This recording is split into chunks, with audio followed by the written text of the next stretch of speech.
नमस्कार साथियों, एक बार फिर से हमारे YouTube चैनल विकास सांचौरी ऑफिशियल में आप सभी साथियों का हार्दिक स्वागत है। राजस्थान की एक सबसे बड़ी वैकेंसी जो कि राजस्थान कर्मचारी चयन बोर्ड द्वारा चतुर्थ श्रेणी कर्मचारी की एक सीधी भर्ती 2024 का नोटिफिकेशन जारी हुआ था। तो इस भर्ती परीक्षा के लिए आवेदन है वो 21/3/2025 से शुरू होकर के ठीक 12 दिन बाद में शुरू होंगे से 19/4/2025 मध्य रात्रि तक लिए जाएंगे। तो आज हम इस भर्ती प्रक्रिया की आज हम इस भर्ती से संबंधित कुछ अहम बिंदु जो मैंने अलग से नोट किए हैं 10 बिंदुओं पे आज हम बात करने वाले हैं, जिनमें आवेदन की प्रक्रिया है वो क्या रहेगी, पंजीयन का शुल्क क्या रहेगा, रिक्त स्थान, अनुसूचित क्षेत्र है, अनुसूचित क्षेत्र है उसमें सामान्य के कितने पद है, ओबीसी, एससी, एसटी, दिव्यांग, विधवा, उत्कर्ष खिलाड़ियों के क्या पद रहेंगे और भूतपूर्व सैनिकों को किस तरीके से इसमें शामिल किया जाएगा,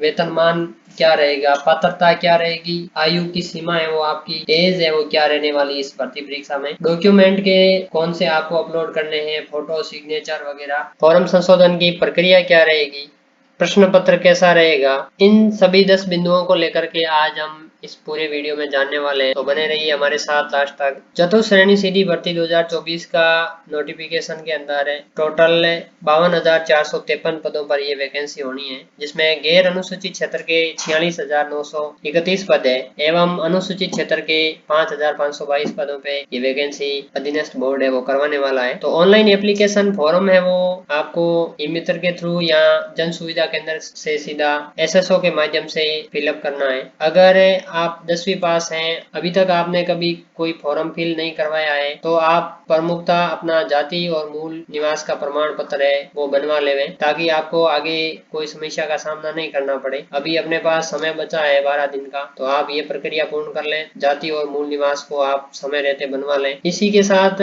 हम बात करें तो ये एसएसओ के माध्यम से ओटीआर बेस से फॉर्म फिलअप करवाए जाएंगे, जिसके अंतर्गत अगर कुछ ऐसे अभी विद्यार्थी है जिन्होंने 10वीं पास कर लिया और उसके बाद में उन्होंने अध्ययन का कार्य आगे नहीं किया है, तो फिर उन विद्यार्थियों को मैं कहना चाहूंगा कि आप अपने निकटवर्ती मित्र पे जाकर के अपना जो डाटा है जन आधार का और आधार का, वो डाटा एज ए 10th की मार्कशीट 10वीं की मार्कशीट के अनुसार है वो सही करवा लें। अपना नाम खुद का देख लेवे, फादर का नेम, मदर का नेम और जन्म तिथि, ये समस्त चीजें देख लेवे। और जो विवाहित है वो अपना विवाह का पंजीयन है वो अपने पंचायत लेवल से रजिस्टर करवा करके ले लेवे। अंतिम दिनांक से पहले इन कार्यों को आपको करना होगा, तो ही आप आगे आपको समस्याओं का सामना नहीं करना पड़ेगा। फिर आपको अन्यथा विभिन्न तरह के स्टाम्प लाने वगैरह, सहमति पत्र देना, लंबी प्रक्रिया हो जाती है अगर ये प्रक्रिया आप नहीं कर पाते हो तो आवेदन में ओटीआर बेस भरा जाएगा।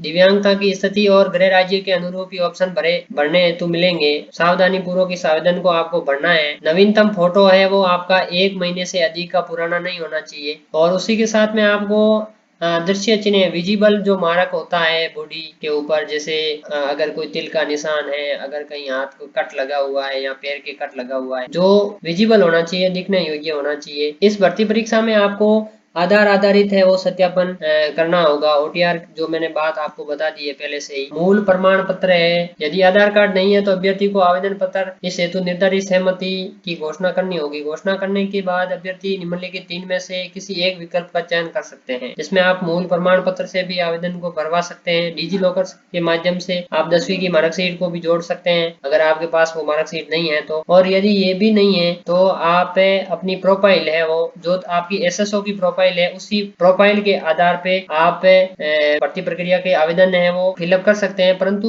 इसमें एक गाइडलाइन और जोड़ी गई है, जिसमें आपको सेंटर पे 1 से 1.5 घंटे पहले ही उपस्थित होना होगा और वहां पर बायोमेट्रिक सत्यापन के दौरान ही आपको ये उपस्थिति है वो करनी होगी। तो आप जो ओटीआर के अंदर जो भी दस्तावेज अपलोड करोगे इन तीनों में से, तो उन दस्तावेजों में फिर आगामी टाइम में संशोधन है वो नहीं किया जाएगा। तो ये चीजें आपको सावधानी पूर्वक भरनी है। ई मित्र संचालक द्वारा आवेदन करने में यदि कोई गलती प्रविष्ट की जाती है तो उसे अभ्यर्थी की गलती ही माना जाएगा, तो वो गलती है वो आप स्वयं की मानी जाएगी। अतः आप जब भी पूरा फॉर्म फिल करके प्रिंट आउट लेते हैं तो एक बार पूरे फॉर्म को सावधानी पूर्वक जांच लेवें, कहीं गलती तो नहीं है।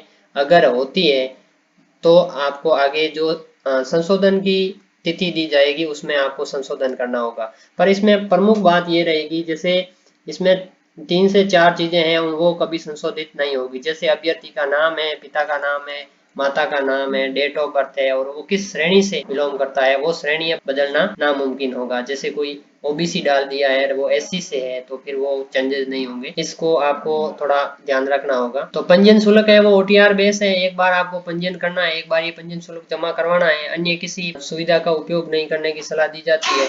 और आगे इसमें बात करें तो आवेदन अपनी स्वयं की एसएसओ आईडी से भरना है, किसी अन्य की एसएसओ आईडी से आपको नहीं भरना है, क्योंकि ओटीआर करोगे तो फिर वो आपकी आईडी से ही आपको करना होगा। तो हम इम्पोर्टेंट बातों को इसमें फटाफट देख लेते हैं। तो इसमें आपको रही बात पंजीयन शुल्क की, शुल्क आपको 400 रुपये पे करना होगा। अगर आप सामान्य क्रीमी लेयर श्रेणी से हैं, जिसमें आपकी आय 8.5 लाख से ऊपर है, तो आपको 600 रुपये का पेमेंट करना होगा। अगर आप रिजर्व कैटेगरी से हैं और अगर नॉन क्रीमी लेयर हैं तो आपको 400 रुपये पे करने होंगे, जो संभवतः सभी ओटीआर बेस पे होने वाले फॉर्मों में एक समान ही है, उसमें कोई विशेष परिवर्तन है वो नहीं किया गया है। इसमें हम रिक्त पदों की बात करें तो सामान्य वर्ग के लिए जो जनरल कैटेगरी से है उनके लिए 12,468 पद है। सामान्य वर्ग की महिलाओं के लिए 3,752 पद है। सामान्य वर्ग की विधवाओं के लिए 1137 पद है। परित्यक्ता के लिए आपको 273 पद देखने को मिलेंगे। अनुसूचित जाति सामान्य के लिए 4,900 पद है। सामान्य महिलाओं के लिए 1,522 पद है। अनुसूचित जनजातियों के लिए 3,952 पद है। अनुसूचित जनजाति महिलाओं के लिए जो 1209 पद है। अन्य पिछड़ा वर्ग की बात करें तो ओबीसी के लिए 6,431 पद है। ओबीसी महिलाओं के लिए 2,038 पद इसमें रिजर्व किए गए हैं। अति पिछड़ा वर्ग है जो एमबीसी है, देवास देबारी वगैरह, उनके लिए सामान्य 1,715 पद है और महिलाओं के लिए 530 पद है। विधवाओं के लिए 133 पद है। आर्थिक रूप से जो कमजोर वर्ग है, जो जनरल कैटेगरी के विद्यार्थी है और उन्होंने ईडब्ल्यूएस बना रखा है, तो उनके लिए 3,504 पद है। सामान्य महिलाओं के लिए वो 1,086 पद है। और 12 जिले के लिए अलग से इन्होंने शेरिया आदिम जो जाति है उनके लिए 184 पद रिजर्व किए हैं।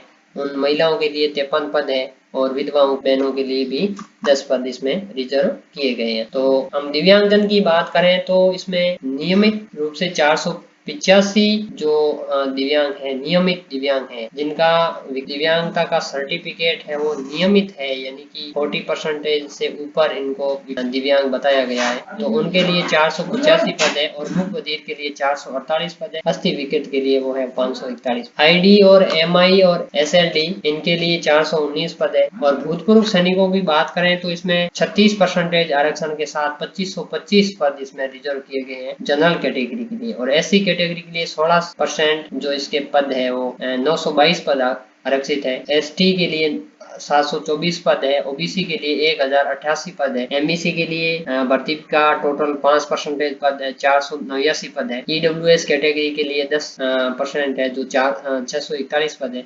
उत्कर्ष खिलाड़ियों की हम बात करें तो इसमें 792 पद उत्कर्ष खिलाड़ियों के लिए है। जो मेरे मित्र है उत्कर्ष खिलाड़ी है उनके लिए 792 पद है। तो वो उनके लिए भी क्या डॉक्यूमेंट चाहिए हम आगे इसमें बात करने वाले हैं। अनुसूचित जाति क्षेत्र के लिए आप ये देख सकते हैं इन पदों पे ये भर्ती परीक्षा है वो होने वाली है। अनुसूचित जाति के ये जो दिव्यांगजन और भूतपूर्व सैनिक और उत्कर्ष खिलाड़ी है उनके पद की विवरण है वो ये इस प्रकार रहेगा। तो हम आगे बात करते हैं वेतनमान की। वेतनमान है वो इस भर्ती परीक्षा में क्या रहने वाला है, तो राज्य सरकार द्वारा दिए 7वें वेतनमान के अनुसार चतुर्थ श्रेणी पद हेतु पे मैट्रिक लेवल है वो 1 रहेगा। परिवीक्षा काल में मासिक नियम पारिश्रमिक राज्य सरकार के आदेशानुसार है वो बढ़ता रहेगा। पात्रता एवं शैक्षणिक योग्यता की बात करें तो वो इस कदर रहेगी जिसमें आपको 10वीं की मार्कशीट होना जरूरी रहेगा। अन्य योग्यता स्वास्थ्य चरित्र संबंधी, तो इसमें आयु सीमा है वो क्या रहने वाली है, तो इसकी बात करें तो आवेदक की आयु है वो 1 जनवरी 2026 तक 18 वर्ष हो जानी चाहिए, या 1 जनवरी 2026 तक 40 वर्ष का नहीं हुआ हो। पंजीयन शुल्क जमा कराने और ऑनलाइन आवेदन भरने की तिथि मैं आपको पहले से ही बता चुका हूँ।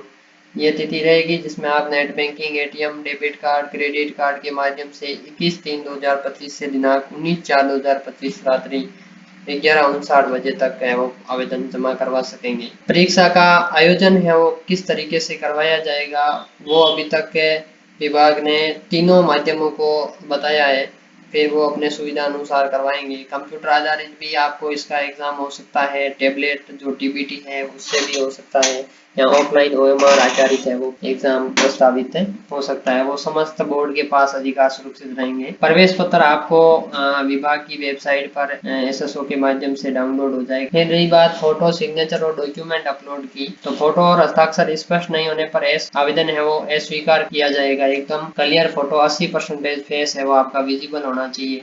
आपको इस तरीके से फोटो चढ़ाना है। आवेदन की नवीनतम फोटो है वो 1 महीने से पुरानी नहीं होनी चाहिए। यदि आप चश्मा पहनते हैं तो फोटो खिंचवाते समय चश्मा पहन सकते हैं, लेकिन चश्मे पर चमक फ्लैश नहीं होनी चाहिए। और फाइल का आकार है वो फोटो का 50 से 100 KB होना चाहिए, जो बाकी भर्ती परीक्षाओं में भी यही रहता है।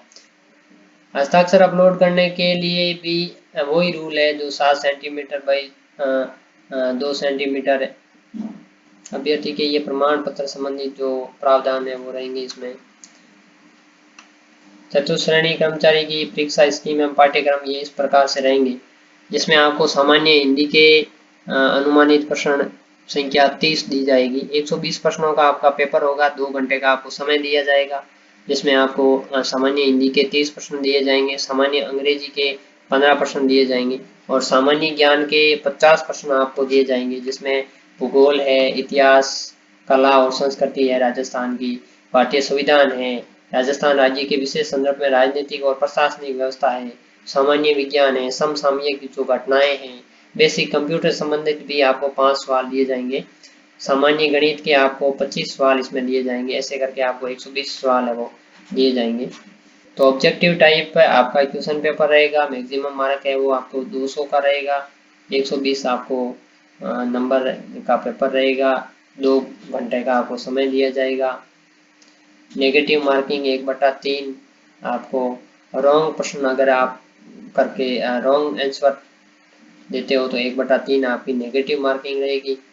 और पेपर है वो आपको 10वीं के स्टैंडर्ड तक का रहेगा, यानी कि 10वीं तक के स्टैंडर्ड के किस तरीके से सवाल रहते हैं उस तरीके के सवाल है वो आपके इस पेपर में रहेंगे। तो आप ये पाठ्यक्रम है, आप इसका स्क्रीनशॉट ले लीजिए। सामान्य हिंदी के कुछ इस तरीके से पेपर आपको रहेगा। टेंस वगैरह इंग्लिश के, भूगोल के, ये जो अपने स्थिति विस्तार है, मृदा है, प्रमुख जो सिंचाई व्यवस्था है, जनसंख्या है, आकार वृद्धि वितरण, लिंगानुपात, ये ज्योग्राफी के रहेंगे। कला संस्कृति के कुल इन टॉपिक से आपके प्रश्न उठेंगे। सामान्य विज्ञान के ये जो समसामयिक घटनाएं हैं, खेल, राजनीति, इनसे संबंधित। और कंप्यूटर के आपको ये सवाल उठेंगे जैसे हार्डवेयर डिवाइस है, software, operating system, application software इत्यादि। कार्यालय अनुप्रयोगों का अवलोकन, MS वर्ड है, MS एक्सेल है, MS पावर पॉइंट है, इंटरनेट है, ईमेल है, ये आदि आवेदन के अंदर आपको उठेंगे। गणित के आपको महत्व, समापत्ति, लघुत्तम समापत्ति, औसत, लाभ, हानि, प्रतिशत, साधारण ब्याज, चक्रवर्ती ब्याज, अनुपात, समानुपात। प्रश्न पत्र के अंदर आपके 5 विकल्प रहेंगे ABCDE। नीला बॉल पेन, गहरा बॉल पेन से आपको इसमें है वो प्रश्नों को सही करना है। तो सभी जानकारी अपने बोर्ड की जो rssb.rajasthan.gov.in पर उपलब्ध रहेगी। तो कैसा लगा आपको हमारा ये वीडियो? हम जब भी 21 तारीख को आवेदन शुरू होंगे तो आपके सामने पूरे आवेदन को कैसे भरना है उससे संबंधित एक वीडियो लेकर भी आएंगे। तो जुड़े रहिए। Thank you.